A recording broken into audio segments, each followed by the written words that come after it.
And welcome to Preeti PCS. इस video में हम लोग बायोलॉजी के क्वेश्चन देखने वाले हैं जो मैक्सिमम 1997 से अगर मैं 2001 के बीच के क्वेश्चंस को देखूं जो भी यूपीएससी ने पूछ रखा है तो मैक्सिमम वही क्वेश्चन है जो कि डिफिशियंसी से होने वाले बीमारी हैं या फिर वो डिजीज़ और हार्मोन से रिलेटेड क्वेश्चन है। तो चलिए शुरू करते हैं। पहला क्वेश्चन है, मानव शरीर में ऑक्सीजन का अभिगमन होता है रक्त के द्वारा, फुफ्फुस के द्वारा यानी फेफड़ा के द्वारा और ऊतक के द्वारा, और इस अभिगमन का सही अनुक्रम करना यानी क्रोनोलॉजिकल ऑर्डर में करना है कि सबसे पहले ब्लड कहाँ जाएगा उसके बाद कहाँ जाएगा। तो देखिएगा, सबसे पहले फुफ्फुस के द्वारा यानी फेफड़ा में, उसके बाद ब्लड के द्वारा ऑक्सीजन का अभिगमन होता है और उसके बाद थर्ड में ऊतक यानी टिश्यू के द्वारा। तो आंसर क्या हो जाएगा? 2, 1 और 3। ठीक।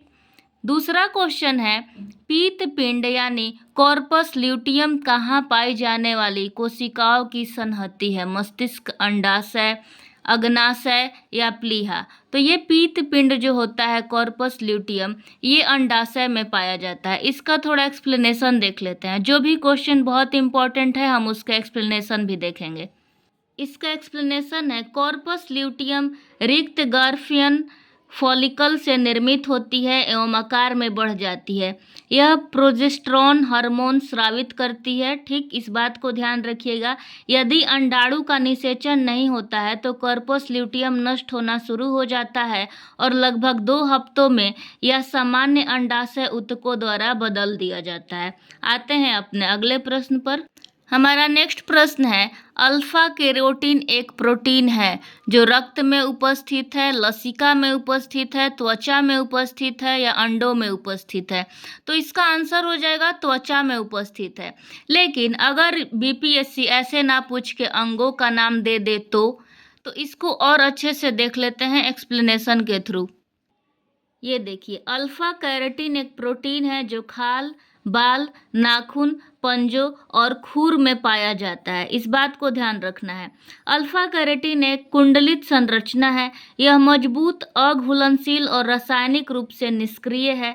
अल्फा कैरोटीन बालों, ऊन, सींग और पूंछ में पाया जाता है। इस फैक्ट को बहुत अच्छे से ध्यान में रखना है। आइए अगले प्रश्न पर चलते हैं। क्वेश्चन है, भैंस के दूध में औसत वसा की मात्रा कितनी होती है? 7.2%, 4.5%, 9% या 10%? तो जो भैंस का दूध होता है उसमें एवरेज फैट कितना होता है? 7.2%, जो कि गाय के दूध से 4.4% जो फैट है उससे अधिक होता है। शहद एक प्रमुख घटक है किसका? ग्लूकोज का, सुक्रोज, माल्टोज या फ्रक्टोज? तो सबसे ज़्यादा इसमें फ्रक्टोज होता है। ये सब भी होता है लेकिन क्या बोल रहा है, शहद का प्रमुख घटक क्या है? तो फ्रक्टोज है। इसका एक्सप्लेनेशन देख लीजिए फिर और अच्छे से क्लियर होगा।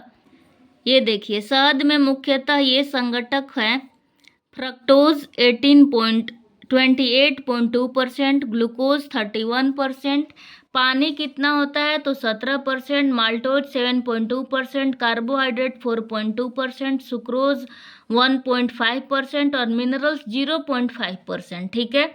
और क्वेश्चन क्या पूछा था? प्रमुख घटक क्या है? तो प्रमुख घटक क्या हो जाएगा? फ्रक्टोज। अगला प्रश्न है, हृदय के रक्त का संचरण करने वाली धमनियां क्या कहलाती हैं? ग्रीवा धमनी, यकृत धमनी, हृदय धमनी, फुफ्फुस धमनी? तो हृदय तक ब्लड को ले जाने वाली जो धमनी है वो हृदय है, हृदय धमनी है। और जो लीवर तक ले जाएगी उसको यकृत धमनियाँ। और ग्रीवा धमनियाँ होती है जो सिर तक लेके जाती है और ये फेफड़ों में लेके जाती है। हमारा अगला प्रश्न है, सामान्य क्रियाशील महिला के लिए प्रोटीन की उपयुक्त दैनिक मात्रा कितनी होनी चाहिए? तो 46 ग्राम होनी चाहिए। ठीक। और यही गर्भवती महिला के लिए 46 से 60 ग्राम होना चाहिए प्रोटीन। ठीक, ग्राम की बात कर रहा है, मिलीग्राम नहीं, ग्राम ध्यान में रखिएगा। एक तरफ दिया गया है सूची 1 और सूची 2, यानी कौन सा जो रोग है किसको प्रभावित करता है? तो मलेरिया प्रभावित करता है रक्त कोशिका को यानी जो ब्लड सेल होते हैं उसको। फाइलेरिया ग्रहित करता है लसिका पर्व को। मस्तिष्क शोध रिलेटेड है हमारे मस्तिष्क से। और श्वेत रक्तता जो होता है वो अस्थि मज्जा से रिलेटेड है। इसका थोड़ा एक्सप्लेनेशन देख लीजिए ताकि हमेशा के लिए फैक्ट दिमाग में रहे और एग्जाम में बिल्कुल भी दिक्कत ना हो। ये देखिए, मलेरिया एक परिजीवी द्वारा फैलने वाला रोग है जिसमें मनुष्य की रक्त कोशिका प्रभावित होती हैं। ठीक, परिजीवी से होता है। मस्तिष्क ज्वर विषाणु से होता है और इसका असर सबसे अधिक मस्तिष्क पर पड़ता है। फाइलेरिया परिजीवी का प्रभाव लसिका पर्व पर होता है। और जो श्वेत रक्तता है ना, ये एक कैंसर का प्रकार है जिसमें ये अस्थि मज्जा में कोशिकाएं असामान्य रूप से बहुत ज़्यादा बढ़ जाती हैं, इसीलिए ये प्रॉब्लम होता है। ठीक, अगला क्वेश्चन है, प्रतिजन ऐसा पदार्थ है जो यानी जो एंटीजन होता है वो क्या करता है? शरीर के ताप को कम करता है, हानिकारक बैक्टीरिया को नष्ट करता है, प्रतिजन तंत्र को प्रवर्तित करता है। तो हमारा राइट आंसर क्या हो जाएगा? ये प्रतिरक्षा तंत्र को प्रवर्तित करता है। ठीक, आगे देखिए, एक जीव के संपूर्ण संजीन यानी एक जीव है, उसके सभी जीनों की संपूर्णता का अनुक्रमण सन 1996 में पूरा हुआ था। वह जीव कौन सा था? रंजकहीन मूषक, ईस्ट, मानव या प्लाज्मोडियम वाइवेक्स। तो इसका आंसर क्या हो जाएगा? ईस्ट। अगला क्वेश्चन है, निम्नलिखित तीनों कथनों पर परीक्षण कीजिए। ठीक, ध्यान से देखिएगा, ये क्वेश्चन बहुत इंपॉर्टेंट है। अभी हमने क्या देखा? 1997 से। ठीक, अब ये देखिए 1998 का क्वेश्चन है और आगे भी जितने भी क्वेश्चन है डिजिट से ही रिलेटेड हैं। बोल रहा है कि जो प्रोसेस्ड फूड होते हैं, प्रोसेस्ड मांस एक शीघ्र विनष्य खाद्य है, यानी जल्दी खराब हो जाता है, विषाक्त हो जाता है। सभी शीघ्र विनष्य खाद्य बंद डिब्बों में पैक किए जाते हैं। तो ठीक बात है, ये जो भी मांस हैं ये खाद्य डिब्बों में बंद किए जाते हैं। बंद डिब्बों में कभी कभी संसाधित मांस जो प्रोसेस्ड मांस होते हैं नहीं रखा होता है, कभी कभी बोल रहा है। तो बोल रहा है उपयुक्त कथनों में से निम्नलिखित निष्कर्षों में से कौन सा एक प्राप्त होता है? बोल रहा है बंद डिब्बों में सदैव शीघ्र विनष्य खाद्य रखा जाता है। संसाधित मांस कई बार बंद डिब्बों में पैक नहीं किया जाता है। तो इसका आंसर हो जाएगा कि संसाधित यानी जो प्रोसेस्ड मांस हैं सदैव बंद डिब्बे में ही पैक किए जाते हैं। इसका निष्कर्ष यही निकलेगा, क्योंकि ये विषाक्त हो जाते हैं, इन्हें जरूरी है कि बंद डिब्बे में रखें सील करके। ठीक, आगे आ जाइए।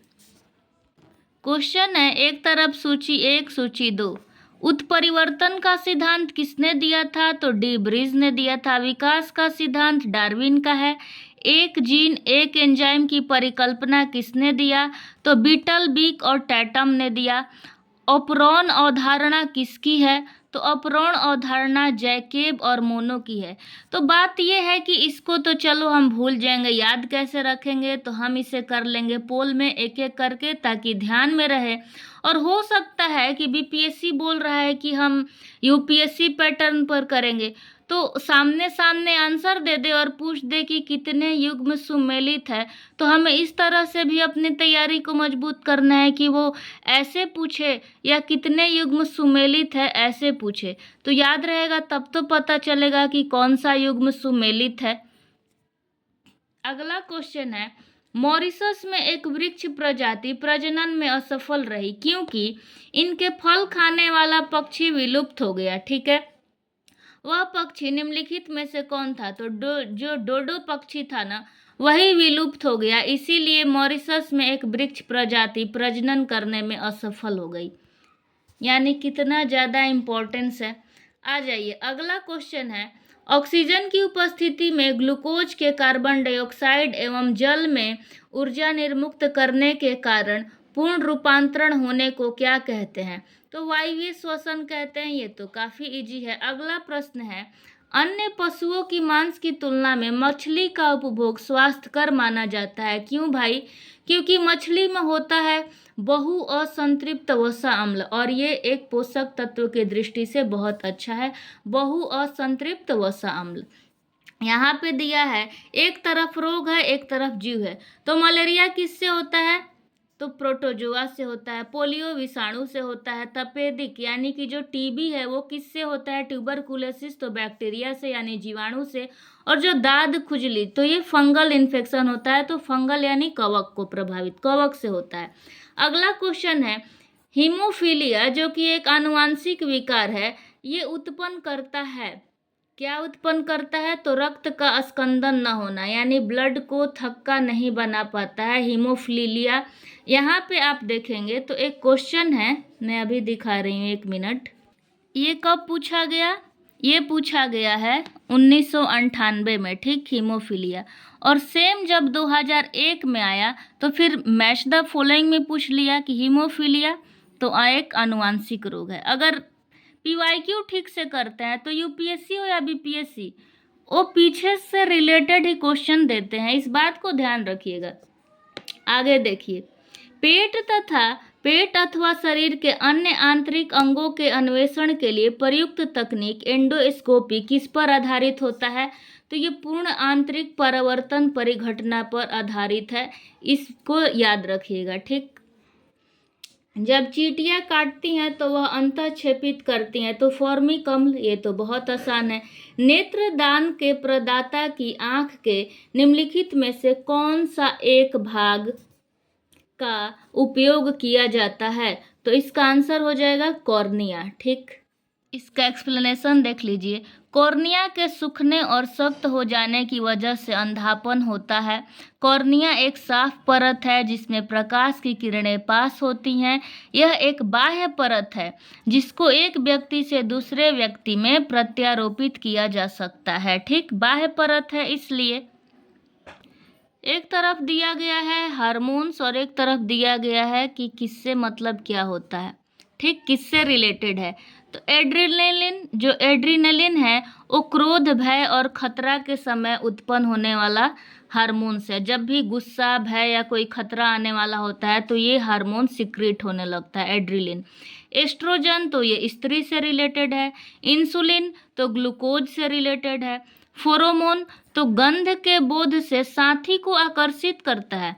गंध से ही पता लगता है कि मेरा साथी यहाँ पे है और उसको अट्रैक्ट करता है फेरोमोन, ठीक। तो इसका आंसर हो जाएगा 1, 3, 4 और 2। तो आई होप कि आप समझ रहे हैं कि अगर हम फैक्ट याद कर रहेंगे तो ऐसे पूछे या युग्म से पूछे कि कितने युग्म सुमेलित है, तो हम इसको बना लेंगे। अगला क्वेश्चन है, एक तरफ है औषधि रसायन और उनके प्रयोग से सुमेलित कीजिए और सूचियों के नीचे दिए गए कूट का प्रयोग कीजिए। तो एट्रोपिन तारा यानी पुतली का विस्फारण, ईथर जो है वो स्थानीय संज्ञाहरण, नाइट्रोग्लिसरीन जो है वो हृदय की तकलीफ से में इसका उपयोग किया जाता है, और पायरेब्रियन ये मच्छर को नियंत्रण करता है। ये क्वेश्चन बहुत ज़्यादा इम्पोर्टेंट है, हो सकता है पूछ ले। एट्रोपिन तारा यानी पुतली का विस्फारण, ईथर का यूज स्थानीय संज्ञाहरण के लिए, नाइट्रोग्लिसरीन का यूज हृदय की तकलीफ में, और पायरेब्रियन का यूज मच्छर के नियंत्रण में होता है। अगला क्वेश्चन है, निम्नलिखित में से कौन सा एक आनुवांशिक रोग लिंग संलग्न है? कौन सा? तो रॉयल हेमोफीलिया, ठीक। ये कितना ज़्यादा इम्पोर्टेंट है, बार बार पूछ रहा है। अगला क्वेश्चन है, कलाय खंज अधिक मात्रा में होता है। कलाय खंज किस में होता है? सरसों के तेल में, खुम्बी में, पिरामार्जित चावल में या खेसारी के दाल में? तो कलाय खंज अधिक मात्रा में होता है खेसारी के दाल में, इसको याद रखिएगा। कथन ए और कारण, इसको देखते हैं, कथन और कारण। मानव में संतान की लिंग निर्धारण में स्त्री की प्रमुख भूमिका होती है। तो ये तो ऐसे ही गलत हो गया, लिंग निर्धारण में स्त्री की भूमिका नहीं है। स्त्रियों में 2 X गुणसूत्र होते हैं, तो ये ठीक है, काफ़ी इजी है, तो इसका आंसर डी हो जाएगा। क्वेश्चन नंबर 93 है, रेशम का कीड़ा यानी सिल्क वर्म अपने जीवन चक्र के किस चरण में वाणिज्य तंतु रेशा पैदा करता है? अंडा, डिंभक, कोशित या पूर्ण कीट? तो जब ये कोशित रहता है तो उसी टाइम इसका वाणिज्यिक तंतु रेशा प्रदान करता है, ठीक। पैदा करता है या प्रदान करता है।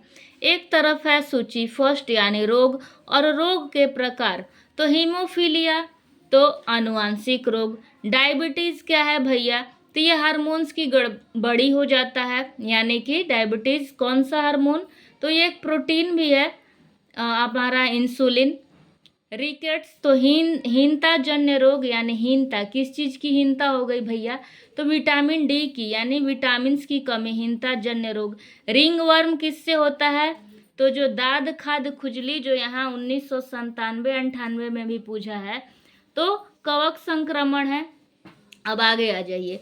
रक्त ग्लूकोज स्तर सामान्यतः व्यक्त किया जाता है, यानी ब्लड में ग्लूकोज का स्तर कितना है, तो वो मिलीग्राम प्रति डेसीलीटर में इसको दिखाया जाता है। मिलीग्राम प्रति डेसीलीटर, ये मैं बहुत पहले वीडियो में भी बताई थी और ये क्वेश्चन आया भी है। चलिए आगे बढ़ते हैं। अंतःस्रावी ग्रंथि और स्रावित हार्मोन, अब बताना है कि जनन ग्रंथि जो है उससे कौन सा हार्मोन आता है, तो प्रोजेस्टेरोन। पीयूष ग्रंथि तो ये वृद्धि वाला हार्मोन है, यानी वृद्धि कराता है। अग्नाशय से इंसुलिन स्राव होता है। अधिवृक्क से कार्टिसोन स्रावित होता है। ठीक, इसको याद रखिएगा। अगले क्वेश्चन पर आते हैं। अभी हम इसको सारा पोल में भी करेंगे ताकि हमारे दिमाग में ठीक से बैठ जाए। लंबे समय तक कठोर शारीरिक कार्य के पश्चात जो मसल्स होते हैं उनमें थकान की कमी अनुभव होने का कारण क्या होता है, तो लैक्टिक एसिड का संचयन, यानी लैक्टिक एसिड इकट्ठा हो जाता है। अगला क्वेश्चन है, सिलिका जेल से भरी एक छोटी थैली गोलियों की या चूर्ण रूप से औषधि की बोतल में अक्सर पाई जाती है, क्योंकि सिलिका जेल क्या करता है, तो नमी को सोख लेता है। ठीक, ऑप्शन है जीवाणु को नष्ट करती है, कीटाणु और बीजाणु को नष्ट करती है, तो नमी सोख लेती है, इसको ध्यान रखना है। नेत्रदान में दाता की आंख के किस हिस्से को ट्रांसप्लांटेड किया जाता है, तो कॉर्निया को। अभी हमने जस्ट पीछे देखा, यानी कि क्वेश्चन रिपीट होता है। अज्ञात रुधिर वर्ग का एक व्यक्ति गंभीर रूप से दुर्घटनाग्रस्त हो जाता है। ठीक, यानी उसको मालूम नहीं है कि उसका कौन सा ब्लड ग्रुप है, अज्ञात रुधिर वर्ग है, और उसे तुरंत रक्त आदान यानी ब्लड ट्रांसफ्यूजन की जरूरत पड़ती। एक्सट्रीमली सॉरी, बीच बीच में बाइक वाले आ जाते हैं गली में, तो मुझे वीडियो को पॉज करना पड़ता है। तो चलिए आ जाते हैं क्वेश्चन पे। मालूम नहीं है कि किस वर्ग का है ब्लड ग्रुप का एक व्यक्ति गंभीर रूप से दुर्घटनाग्रस्त है और उसे तुरंत यानी ब्लड की ट्रांसफ्यूजन की जरूरत पड़ती है। अस्पताल में आसानी से उपलब्ध निम्नलिखित रुधिर वर्गों में से किस एक का रक्त आदान के लिए उपयोग सुरक्षित होगा? ORH minus, ORH plus. हम इधर जाएंगे ही नहीं क्योंकि वो सर्वदाता होता है। ठीक, वो सभी को ब्लड देगा, तो RH माइनस वाला होगा, RH प्लस वाला नहीं। थोड़ा इसका एक्सप्लेनेशन देख लेते हैं। ये देखिए, O रक्त वर्ग सर्वदाता है क्योंकि इनके रक्त में प्रतिजन नहीं पाया जाता, यानी एंटीजन नहीं पाया जाता है। ORH माइनस रक्त वर्ग में कोई भी प्रतिजन नहीं पाया जाता है, इसलिए किसी रक्त वर्ग के व्यक्ति को दिया जा सकता है। ठीक, इसका रीजन भी अगर पूछ ले फैक्ट में क्यों नहीं दिया जाता, तो इसको ध्यान में रखिएगा। एक तरफ है आनुवांशिकी की उपलब्धि और एक तरफ है वैज्ञानिक, तो इसे हम अच्छे से पोल में कर लेंगे ताकि हमारे दिमाग में बैठ जाए। आ जाते हैं अगले प्रश्न पर। क्वेश्चन है, डीएनए की निम्नलिखित में से किस विशिष्टता ने उसे पीढ़ी दर पीढ़ी आनुवांशिक सूचना संग्रह करने और प्रेषण करने के लिए अद्वितीय रूप से उपयुक्त बनाया है, यानी कौन सी ऐसी गुण है उसमें, तो डबल हेलिक्स। ठीक है, आंसर में ए दिया था बट एक्सप्लेनेशन में ये होगा, तो हो सकता है मिसप्रिंट होगा, इसीलिए हम डबल हेलिक्स पे जाएंगे। डबल हेलिक्स ही वो ऐसी विशिष्टता है जिसके कारण आनुवांशिक सूचना संग्रह और प्रेषण को वो पीढ़ी दर पीढ़ी ट्रांसफर करता है। ठीक, अगला क्वेश्चन है, अरूपांतरण यानी मेटाएसिस एक प्रक्रिया है जिसके द्वारा क्या होता है? औषधि के प्रभाव में कोशिकाओं का द्रुत विभाजन, रक्त या लसिका तंत्र में से कैंसर कोशिकाएं दूसरे स्थानों या अंगों तक फैलती हैं। तो अरूपांतरण प्रक्रिया में जो ब्लड या लसिका तंत्र है वो कैंसर कोशिकाएं दूसरे स्थानों या अंगों तक फैलती हैं। ठीक है, तो इस वीडियो में हम इतना ही देखेंगे, इतना ही क्वेश्चन पे। अभी आने वाले वीडियो में हम इन सभी क्वेश्चन पे काम करेंगे और मोस्ट इम्पॉर्टेंट जो अभी रिसेंट का क्वेश्चन है, जैसे ये देखिए कितने कौन कौन से सही हैं, या फिर 2023 में किस तरह का प्रश्न पूछा था कि बोलवैचिया पद्धति कभी कभी निम्नलिखित में से किस एक के संदर्भ में उल्लेखित करता है। ये क्या है वोल्वैचिया पद्धति? तो ये मच्छरों से होने वाले विषाणु रोगों के प्रसार को नियंत्रण करता है। ठीक है, यानी मच्छर से जो हमारा वायरल रोग होता है उसको प्रसारित यानी फैलने से कंट्रोल करता है। ठीक, डीएनए से रिलेटेड और भी क्वेश्चन है, हम इन सभी क्वेश्चन पे बहुत अच्छे से इसको पढ़ेंगे, एक्सप्लेनेशन के थ्रू करेंगे और हम इसे पोल में भी कर लेंगे ताकि हम बहुत अच्छे से इसको कंप्लीट कर लें और बीपीएससी अगर पूछ ले तो हम इसको करने के हालत में रहें कि हमने प्रश्न को कर लिया। आई होप आपको वीडियो बहुत पसंद आया होगा। मिलते हैं नेक्स्ट वीडियो में और टेलीग्राम चैनल मैं डिस्क्रिप्शन में दे दूंगी ताकि आप पोल में आप ज्वाइन कीजिए और वहाँ पे अपनी प्रैक्टिस को जारी रखिए। Thank you so much guys for watching this video.